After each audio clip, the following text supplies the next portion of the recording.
On a cold January day in 2009, a flight, ordinary in every way, was preparing for takeoff. Passengers settled in, unaware that their journey would soon take a dangerous turn. The engines roared to life as Flight 1549 lifted off into the unknown. But fate was already waiting for them in the skies above New York. In those skies, something dark and unseen would soon strike, with deadly precision. Suddenly, a flock of geese appeared.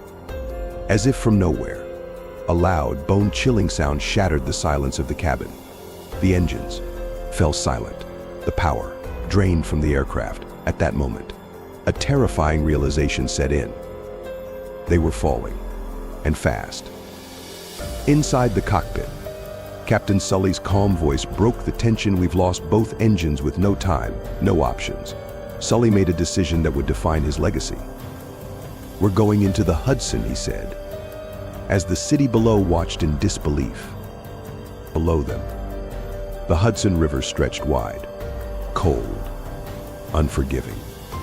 Passengers clutched their seats, their hearts racing.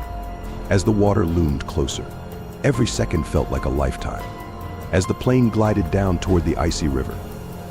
Then, with a thunderous crash, the plane touched down on the water, a water landing. Something thought impossible was happening right before their eyes. But miraculously, the plane stayed afloat, a moment of hope in the chaos.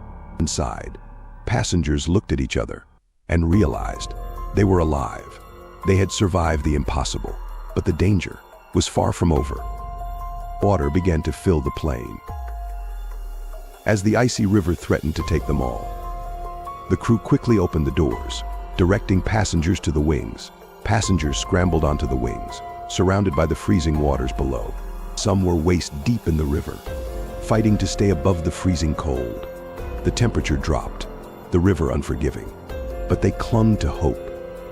From the mist, rescue boats appeared. As if summoned by fate, ferry captains and first responders raced to save those trapped in the cold. Rescuers pulled passengers onto the boats, each second a race against time. Passengers, shivering and wet, were brought to safety, one by one. But the shadow of the river still lingered. As the plane continued to sink,